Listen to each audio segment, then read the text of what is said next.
those bugs, and then you sell the bugs and make money.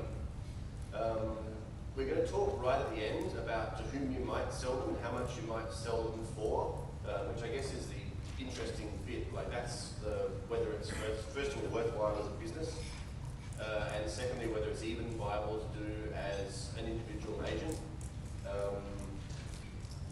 But it turns out, unfortunately, that the simple four-step plan, despite having no like question marks, is a little more complex than that. So when you say like, okay, fuzzing or whatever, the way things are working at the moment, fuzzing is too vague a term. We're going to have a bunch of these like little life lessons that we've learned in our time. So what our process looks like now is something more like this, simple 13-step process. And time permitting, we're going to walk through the whole thing. So starting from target selection, which I think is an under-talked about area of finding bugs, going all the way through to actually selling them to real people for real money, and everything in between. Except exploiting. We're going to talk about that. So first we're going to talk about like some of the new kit that we've got to do fuzzing.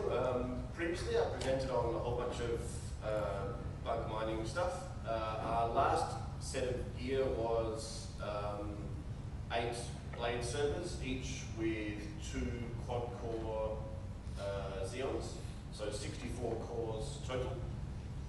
In the new setup,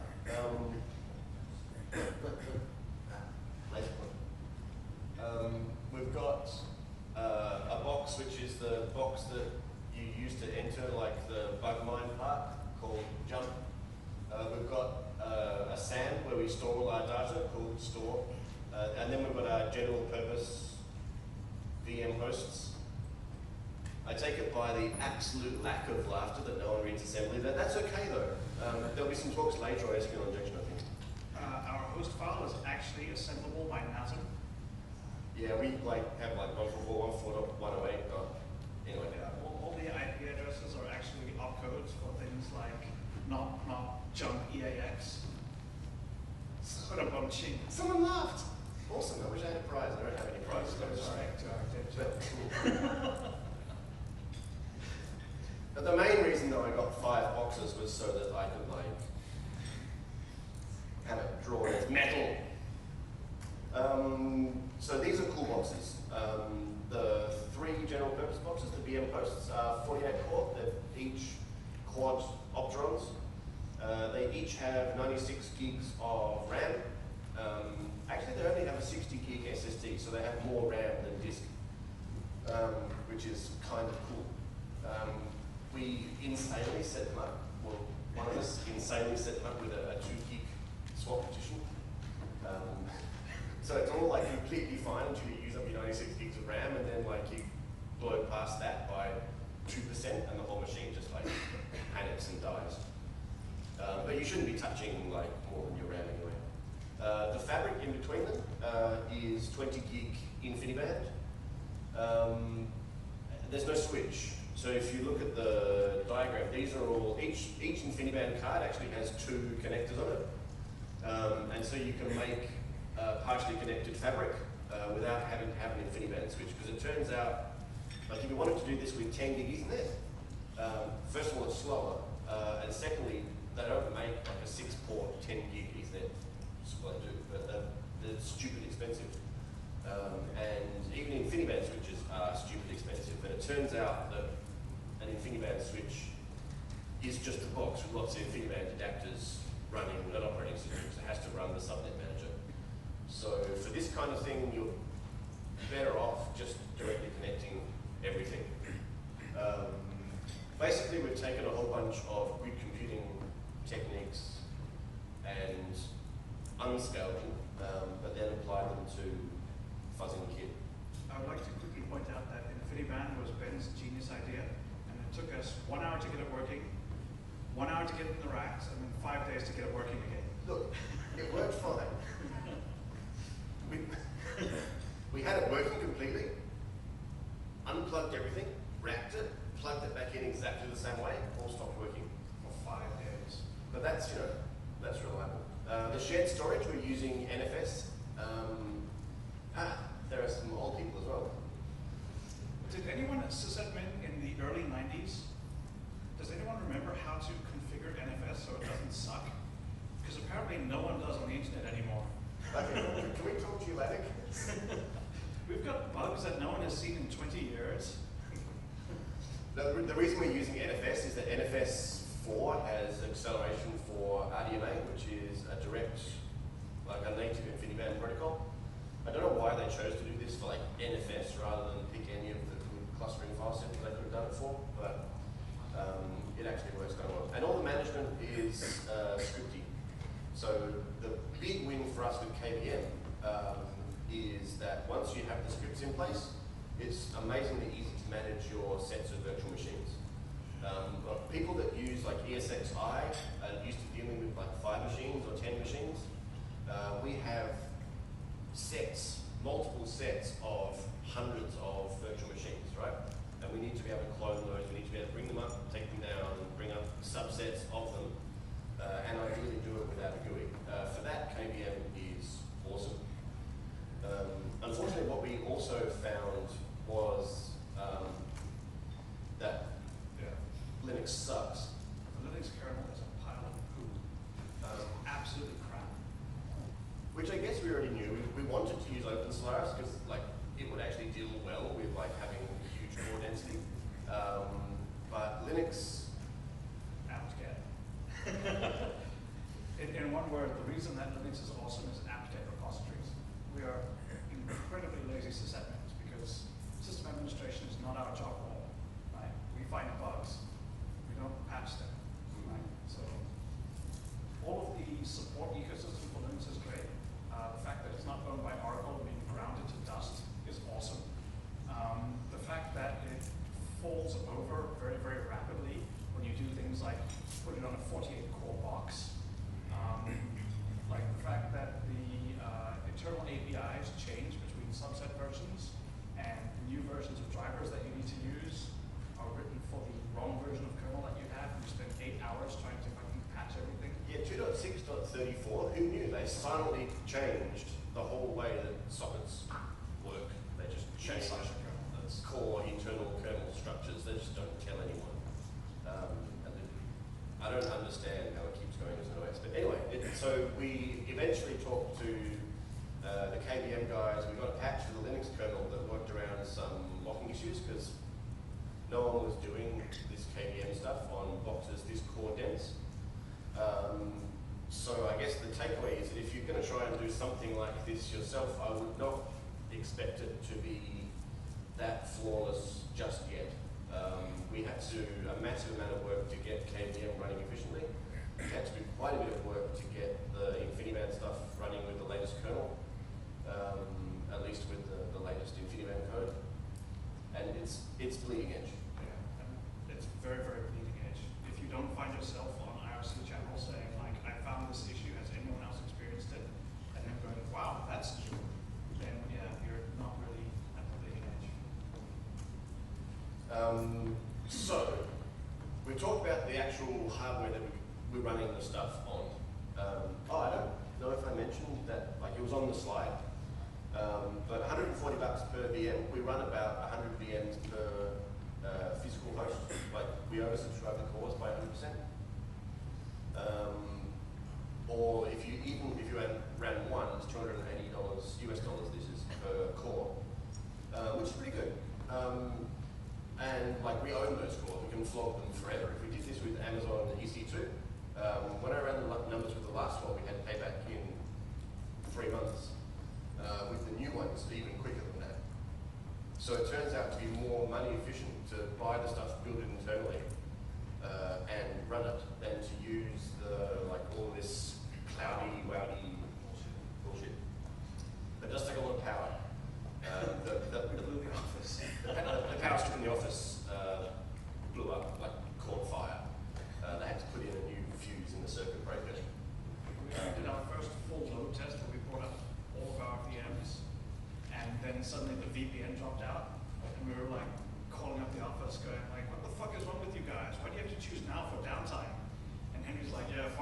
someone's on the way, the fuse blew up, there's a fire. Right, target selection.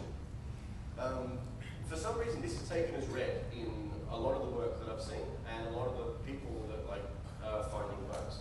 Before you even start fuzzing, you've got to work out if you're attacking a decent target, right?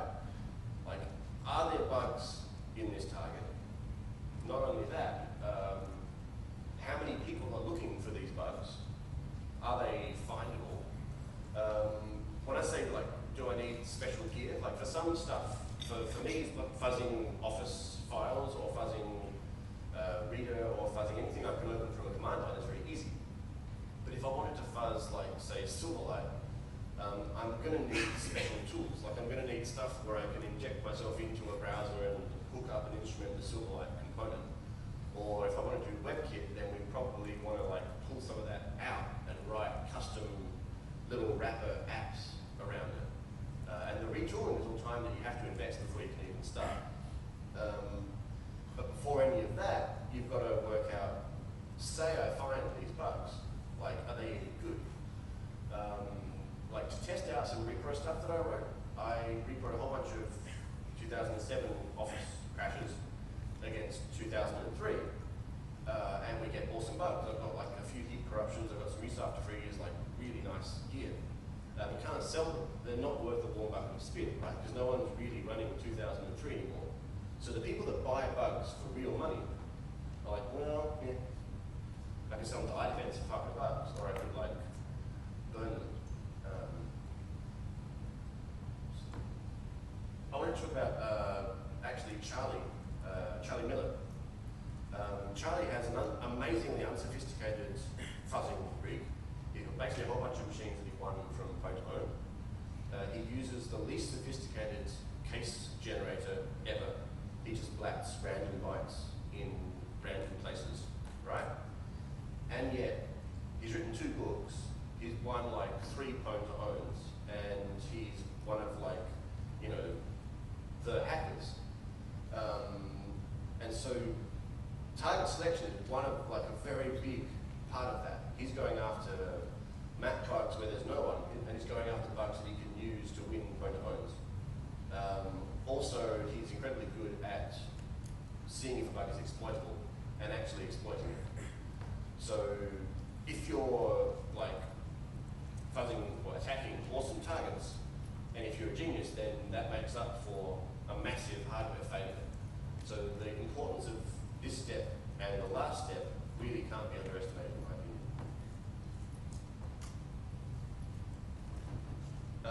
Okay, so the way we do file fuzzing, once we've selected a target, is we then need files that we're going to mutate. So we go and grab masses and masses of files from the internets. You can do this bit while I drink beer. Right. So basically, as Ben's now going to take over. Okay. Rapidly, what needs to happen is we need to be able to download very, very, very huge numbers of files pretty quickly, organize and sort them, and then process them later on for winnowing down to just the minimal subset for the maximum data coverage, which is, I believe, the next step. For this step, all we needed was a very, very fast downloader. It turns out that curl is too slow. wget doesn't support asynchronous downloading, so we just bang something up really quickly. I've used gevent, which is a Python library based on libevent, which is very, very fast, and greelets, which allow for basically green threads, but without all of the super overhead of the thread, which allows you to write essentially synchronous code, but it executes asynchronously. So it's very, very fast for network operations, and you can scale out. I believe fetching supports up to 10,000 simultaneous downloads, as easily as it does just one, and you can just paste stuff in. We've released the code. It's like 260 lines of Python. The quick thing I want to mention on this is that one of our colleagues in the same address space as us, Eddington, has been working on doing the same thing, and he managed to pull it off in only 3,000 lines of C#. So I think that's a clear indication that C# is just a better language than Python. Like, why waste your time on 260 lines of Python when you can do it in only 3,000 of C#? Yeah, actually, I think he wrote like a file validator in that as well, because he's clearly not heard of the use command file to determine the file type. And also, rather than using the MD5 sum of the file contents of the file name, he wrote a huge name collision detection module. So that, like, all these people that upload resume.doc, he now has resume_1.doc, resume_2.doc, and on, whereas we have like B7FQ, oh yeah, what about, you're going to mention the, okay. Yeah, hackers can't code. Yeah. So now we've fetched a whole bunch of files. For some Word stuff we did in January, we fetched, I think, 85,000 files. And now we want to determine which of these files we could use to get the best code coverage for the target. So the idea is that we're going to take all the files, we're going to trace them, we're going to get all the basic blocks that are executed, and then from those files we'll select the set, the smallest set, such that we still have the same code coverage as if we used every one of those 85,000 files, right? Code coverage is a concept we're familiar with. Right. The idea is that if we have maximum code coverage, we have a better chance of finding more bugs because we're looking at more code, right? Very simple. I'm not going to go into massive detail because I did a talk just on this part in Australia last year, and you can go and get those slides.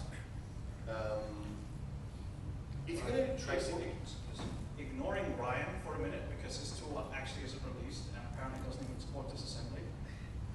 So or virtualization. Or virtualization. So ignoring today's earlier talk, stop faffing about, just use pip. Doing tracing with stuff like PyMate or any approach that tries to programmatically disassemble and then use some lame database and set a million breakpoints is not going to work.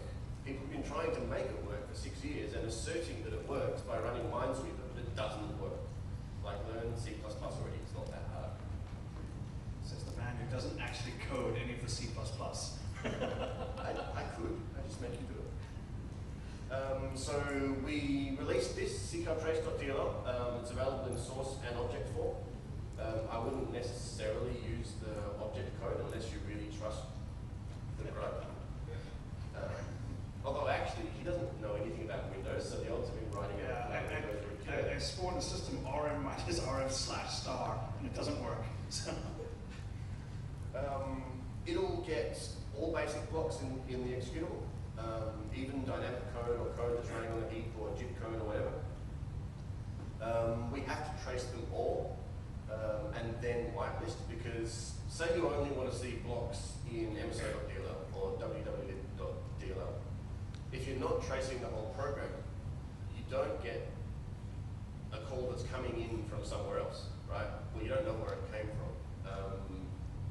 So you get calls when they're internal. Yeah. You see when it leaves, but you won't get the re-entry until it's actually executing inside. So you end up missing part of your call tree. So what we end up doing is we trace and record everything, and then once we have the whole tree, we go through and we trim out everything that we're not interested in. It's just as fast to do it that way as to do it the other way, and it's more accurate. And for the stuff that we're doing, like everything we do, you have to think, all right, it might seem slow, but can it be scaled sideways 300 times or 400 times? If the answer to that is yes, then who cares if it's slow on one machine, right? This is the fundamental mind shift you make when you move to a parallelized work environment. We talked about anything that we don't care about, anything whitelisted just gets turned into outside, and we dump the text file. Text files are good, they're flexible, they're easy to work with, they're not XML.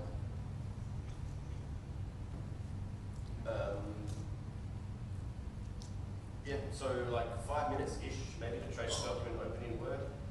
We just use a simple called CPU monitor to work out when we should stop tracing. So basically, it'll open the document, it'll do its page count, it'll do its grammar and spell check, and then like it'll go idle, and as soon as you see it's gone idle, then you can stop and ship the trace.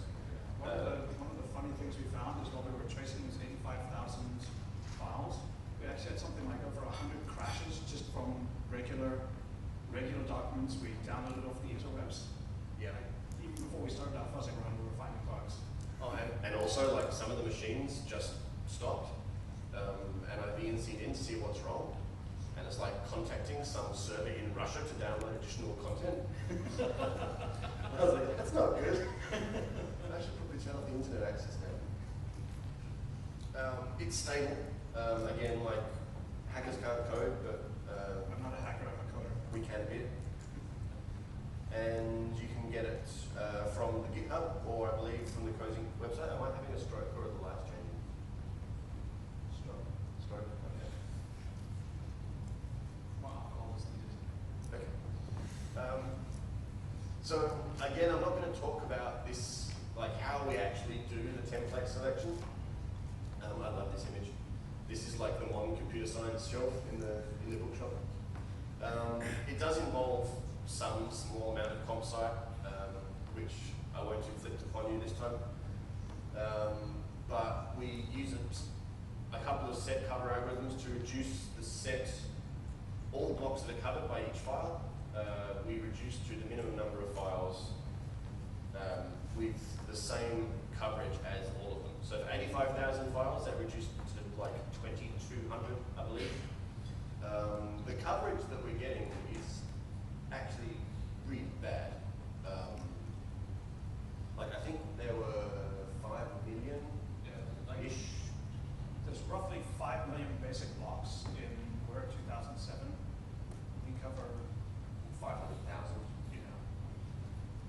A lot of that is obviously to do with like making the little icons flash and changing font to bold and whatever. And Clippy. And Clippy. Actually, Clippy would be in He's dead. but it's kind of surprising how little code it turns out you actually cover. Which makes me again think that when you look at some of these presentations that are using just code coverage as a metric for anything, I'm not sure that's like a usable metric. Okay, case generation. So case generation is kind of the pointy end. It's where you actually make the malicious test cases. I find myself speaking to people sometimes that have written a fuzzer, and I'm like, yes, you have a fancy case generator that like does like metadata and things, or is like evolutionary. Well, nobody cares. Case generation is a problem that was solved 15, 20 years ago. Like once Dave Eichel wrote Spike, nothing significant has happened, in my opinion, since then.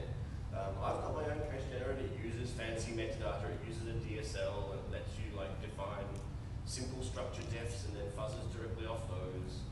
I can use a genetic algorithm if I want. Yeah. And like part of the thing is that when you start out writing a fuzzer, this is the only part that's actually exciting. So everyone focuses on this.